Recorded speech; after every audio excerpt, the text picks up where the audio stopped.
जंगल के एक कोने में कोमल चिड़िया का एक हरा भरा खेत था, जिसमें इसने मेहनत से मकई की फसल उगाई थी।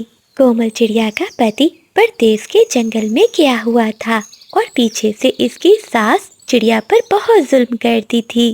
अरे ओ कामचोर, यहाँ पेड़ के नीचे बैठी क्या कर रही है?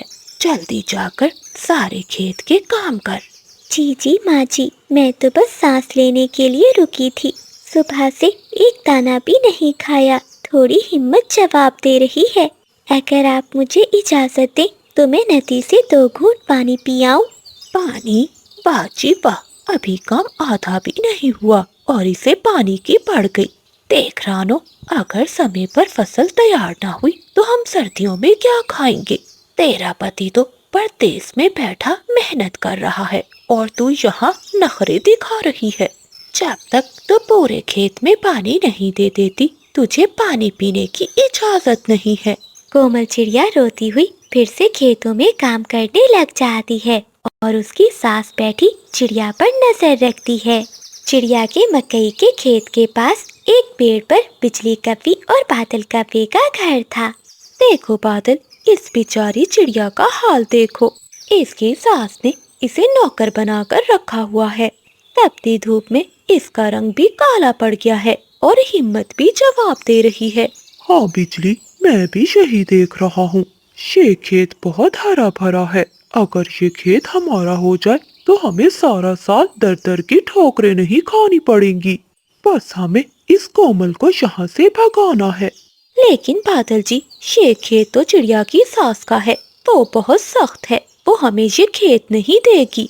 अरे बिजली, हम सास से नहीं बल्कि चिड़िया से खेलेंगे।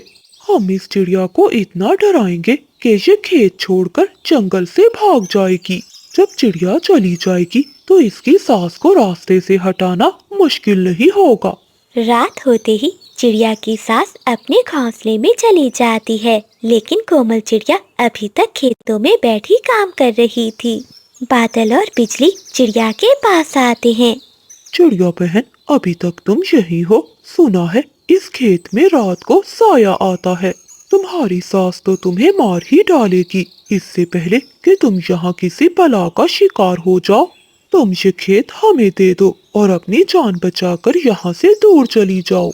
बादल भाई, ये आप कैसी बातें कर रहे हैं? मेरे पति की मेहनत की निशानी है, मैं इसे कैसे छोड़ सकती हूँ? पति? अरे वो तो तुम्हें भूल गया होगा। देख लेना कोमल, अगर तुम यहाँ रही तो तुम्हारी सास तुम्हें मार डालेगी या फिर इस खेतों में जो जिन है वो तुम्हें खा जाएगा। ऐसा कहते हुए बिजली और बादल चिड़िया को डराकर वहाँ से चले जाते हैं। कोमल चिड़िया भी डरी सहमी वापस अपने घर चली जाती है। अगली सुबह जब कोमल चिड़िया नदी से पानी भरने जाती है तो वहाँ उसे कबूतर, तोता और बुलबुल मिलते हैं। कोमल बहन, तुमने ये क्या हाल बना रखा है? तुम्हारी आंखें सूज गई हैं और तुम इतनी डरी और सहमी हुई क्यों हो? क्या तुम्हारी जालिम सास ने फिर कुछ कहा है तुम्हें? कोमल चिड़िया रोती हुई अपनी सहेली बुलबुल के गले लग जाती है। तभी कबूतर चिड़िया के सामने एक मीठा फल रखता है। चिड़िया बहन, तुम ये मीठा फल खा लो, तुम्हारे शरीर में जान आ जाएगी। तभी तो तुम हालात का मुकाबला कर सकोगी। हमें सब पता है वो कव्वे बहुत बुरे हैं और तुम्हें डरा रहे हैं। वो तुम्हारे खेत पर कब्जा करना चाहते हैं। कबूतर भैया, मैं करूं भी तो क्या करूं? एक तरफ माँ जी का जुल्म है जो मुझे पक्षी नहीं समझती और दूसरी तरफ ये पड़ोसी कव्वे हैं जो मुझे इस खेत से निकालना चाहते हैं। मेरा तो कोई ठिकाना नहीं रहा। मेरा जी चाहता है कि मैं कहीं दूर उड़ जाऊं जहाँ मुझे कोई भी पहचानता ना हो। नहीं कोमल बहन, तुम कहीं नहीं जा सकती। ये खेत तुम्हारे पति का है। तुम्हारी मेहनत का पसीना इस मिट्टी में शामिल है। अगर तुम चली गई तो इन बुरे कव्वों की जीत हो जाएगी और तुम अकेली नहीं हो, हम सब तुम्हारे साथ हैं। कोमल चिड़िया को अपने दोस्तों की बातों से एक नई जिंदगी मिलती है।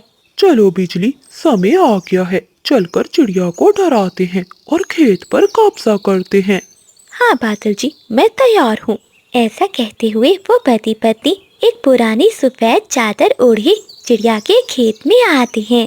हो, मैं इस खेत का कदीम भूत हूँ, जो यहाँ रुकेगा वो जिंदा नहीं बचेगा। कोमल, कहाँ है तू? अपनी जान बचा और भाग जा, वरना मैं तेरा खून पी जाऊंगा। हा।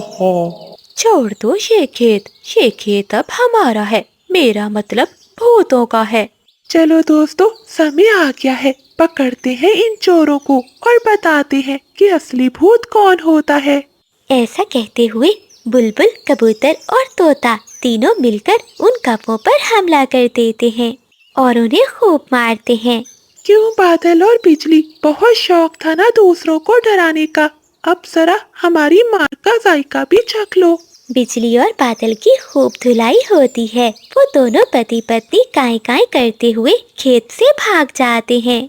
तभी चिड़िया की सास वहाँ आ जाती है। देखिए माँ जी, आप अपनी बहू पर कितना जुल्म कर रही थी, इसलिए तो वो कौवे इस बात का फायदा उठाकर आपके खेत पर कब्जा कर रहे थे। क्या बादल, वो कौवे मेरे सामने चिड़िया की बहुत बुराइयां करते थे। माँ जी, वो सिर्फ आपको बेवकूफ बना रहे थे ताकि आप कोमल पर और जुल्म करें और वो टूटकर ये जंगल छोड़कर चली जाए, और फिर आपको रास्ते से हटाकर वो इस खेत पर कब्जा करने वाले थे। कोमल बेटी, क्या मैं वाकई ही इतनी अंधी हो गई थी? मैंने इस जंगल के झूठे पक्षियों पर यकीन कर लिया और अपनी बेटी जैसी बहू को बोझ समझा। मुझे माफ कर दो बेटी, मैंने तुझ पर बहुत जुल्म किया। माँ जी, ऐसा मत कहिए, मुझे पता है आप उन कौवों के बहकावे में आ गई थी। आप मेरी माँ हैं और मैं आपकी बेटी। उस दिन के बाद से कोमल चिड़िया और उसकी सास मिलकर खेतों में काम करती हैं। मिलकर काम करने से उनकी फसल बहुत अच्छी होती है। वो ढेर सारी बोरियां मकई की भरती हैं और उन्हें जंगल में बेच आती हैं। तभी बंटी चिड़ा भी परदेस के जंगल से आ जाता है और वो परिवार खुशी खुशी अपना जीवन गुजारने लगते हैं। घने जंगल में सेब के पेड़ पर कौवों का एक तिनकों का घोंसला था, जहाँ बादल कौवा अपनी पत्नी और बेटी पिंकी कौवे के साथ रहता था। बिजली, मैं यहाँ बैठा बैठा बोर हो रहा हूँ, तुम घोंसले में ही रहना और अंडे का ध्यान रखना। तब तक मैं नदी से घूम कर आता हूँ। खुद ये सारा दिन फिरता है और मैं यहाँ अंडे की रक्षा करने के लिए ही तो बैठी हूँ। मम्मा मम्मा, मैं भी जा रही हूँ। मैं अपने दोस्तों से खेलने जा रही हूँ। मेरे दोस्त मेरा इंतजार कर रहे होंगे। ऐसा कहते हुए पिंकी कभी भी अपने दोस्तों से खेलने निकल जाती है। मैं भी अपनी सहेली से मिलने जाऊंगी, मगर मैं इस अंडे का क्या करूं? अगर मैं यहाँ से ऐसे ही चली गई तो कोई पक्षी मेरा अंडा चुरा कर ले जाएगा। ऐसे कहते हुए बिजली कभी अपने पड़ोस में रहने वाली कोमल चिड़िया के घर जाती है। चिड़िया, चिड़िया बहन, मैं अपनी माँ के पास जा रही हूँ। मेरी माँ बहुत बीमार है